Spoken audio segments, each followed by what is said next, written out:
आपके ब्रेन से problem create है। ये जो प्रॉब्लम क्रिएट हो रहा है आपके ब्रेन से ही प्रॉब्लम क्रिएट। और पहले तुम मान लेते हो कि हमें समझ में नहीं आ रहा, तो कहां से समझ में आएगा?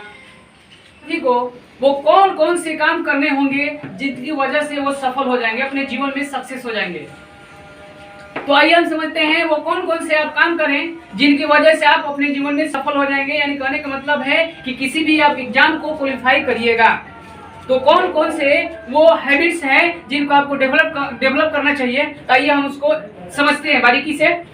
देखिए, सबसे पहले आप कोई भी एग्जाम दें, यूपीएससी दें या बीपीएससी दें, एसएससी दें, बैंक दें, रेलवे, यानी एनी अदर एग्जाम्स, कोई भी आप एग्जाम्स दीजिए, उसको देने से पहले आपको क्या क्या करना होगा हम उसको बता रहे हैं। सबसे पहले आपको नंबर वन जो काम करना है, आप कोई भी एग्जाम देना चाहते हैं तो सबसे पहले उसके सिलेबस को अच्छी तरह से पढ़िए कि उसका सिलेबस क्या है। सबसे पहले नंबर वन जो है सिलेबस, आपको सिलेबस की जानकारी अच्छी तरह से होना चाहिए। बहुत से विद्यार्थी करते क्या है कि कौन सा एग्जाम देना है, कौन सा नहीं देना है, वो हर एग्जाम को लगते हैं प्रिपेयर करना, उसके प्रैक्टिस सेट लाते हैं, डायरेक्ट सेट सॉल्व करने लगते हैं, लेकिन उसको सिलेबस पता नहीं कि सिलेबस क्या है। तो आपको ऐसी गलती नहीं करना है। आपको करना है कि पहले आप उस एग्जाम का सिलेबस को अच्छी तरह से पढ़िए। दूसरा जो चीज होता है, आप कोशिश करिए कि एनसीईआरटी बुक पढ़िए। दूसरा जो चीज है हम आपको बता रहे हैं, एनसीईआरटी बुक ले लीजिए, एनसीईआरटी बुक को पढ़िए, उसको ज्यादा प्रेफरेंस दीजिए, क्योंकि जो क्वेश्चंस पूछे जाते हैं समझ लीजिए कि 80 to 90% जो होता है एनसीईआरटी बेस होता है।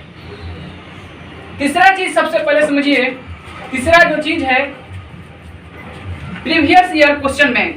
प्रीवियस ईयर का क्वेश्चन बैंक जो है, प्रीवियस ईयर क्वेश्चन बैंक यानी कि प्रीवियस ईयर का क्वेश्चन बैंक जो है, क्वेश्चन बैंक है, आपको लगाने होंगे। क्वेश्चन बैंक यानी कि जो प्रीवियस ईयर जो है, प्रीवियस ईयर में जो एग्जाम की आप तैयारी कर रहे हैं, आखिर उसके प्रीवियस ईयर में वो क्या क्या पूछा गया है, किस प्रकार के क्वेश्चन पूछे गए हैं, आपको देखना होगा। आप देखिएगा तब ना आपको पता चलेगा कि किस टॉपिक से कितना क्वेश्चन पूछा जा रहा है। और जो आपको काम करना है, कहीं क्लास ज्वाइन कर लेना है। आप कहीं किसी क्लास ज्वाइन कर लीजिए, ऑफलाइन पढ़िए या ऑनलाइन पढ़िए, ये मैटर नहीं करता है। तो आपको सबसे पहले करना होगा कि आपको क्लास ज्वाइन करना होगा। अगला जो वर्क आपको करना है, उसके बाद आपको करना क्या है कि जितने भी टीचर्स पढ़ाए हैं उसको आपको रिवीजन करना है। जो कि बहुत सारे बच्चे करते हैं गलतियां कि वो क्लास तो कर लिए, क्लास अटेंड कर लिए, ऑनलाइन पढ़ लिए, ऑफलाइन पढ़ लिए, और करते क्या है कि वो रिवीजन ही नहीं करते हैं।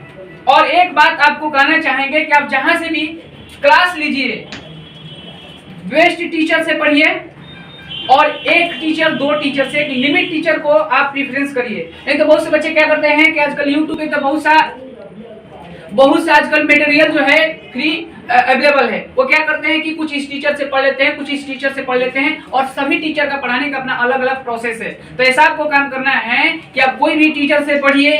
आप सोचिए कि जितना कम से कम टीचर आपके जीवन में रहें, ठीक है। तो टीचर एक लिमिट होना चाहिए, टीचर का जो है लिमिट रखिए। एक ही दो चार ही टीचर रखिए, लेकिन फिक्स रखिए। ऐसा नहीं कि आज इनसे पढ़े कल उनसे पढ़े, तो आपको कंसेप्ट जो है ना अच्छा से क्लियर बिल्ड नहीं हो पाएगा। और ध्यान दीजिएगा, जो 6 नंबर है, 6 नंबर में आपको ध्यान देना है कि जितना कम से कम आप बुक रखिए।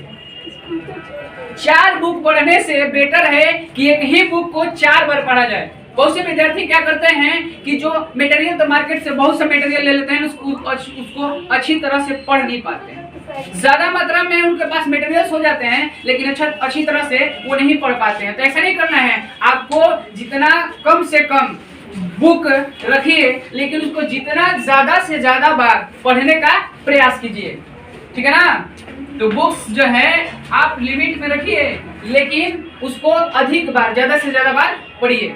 और नेक्स्ट हम बताना चाहेंगे कि आपको मॉक टेस्ट लगाने हैं। मॉक टेस्ट, आपको मॉक टेस्ट देना है।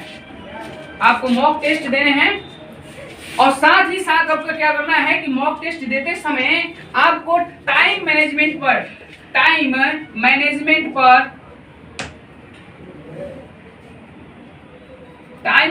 पर आपको फोकस करना होगा। आई होप कि आप लोग समझ रहे होंगे।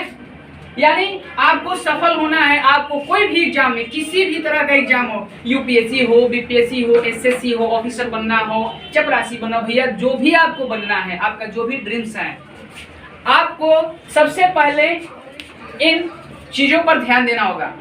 नंबर 1, सिलेबस की जानकारी, एनसीईआरटी बुक्स प्रेफरेंस करिएगा और प्रीवियस ईयर क्वेश्चन बैंक जो है प्रीवियस ईयर यानी पिछले साल में जो एग्जाम हुए उसको ध्यान देना है। क्लास आपको कैसे ज्वाइन करना है, और क्लास ज्वाइन करने के बाद आप कोशिश करिए कि जितना कम से कम टीचर के पास पढ़िए, ठीक है। नेक्स्ट जो है रिवीजन करिए, और अगला चीज मटेरियल के बारे में बता रहे हैं, बुक्स जो है जितना कम से कम रखिए, लेकिन उसको ज्यादा से ज्यादा बार आप उसको पढ़िए, रिवीजन करिए। और नेक्स्ट जो है मॉक टेस्ट दीजिए, उसमें आप फोकस करिए कि टाइम मैनेजमेंट। नहीं तो बहुत से बच्चे क्या करते हैं, पढ़ाई कर लेते हैं, सब कुछ कर लेते हैं, लेकिन जब वो टेस्ट देने के लिए जाते हैं या एग्जाम देने के लिए जाते हैं तो उनसे टाइम मैनेजमेंट नहीं हो पाता है, ठीक है।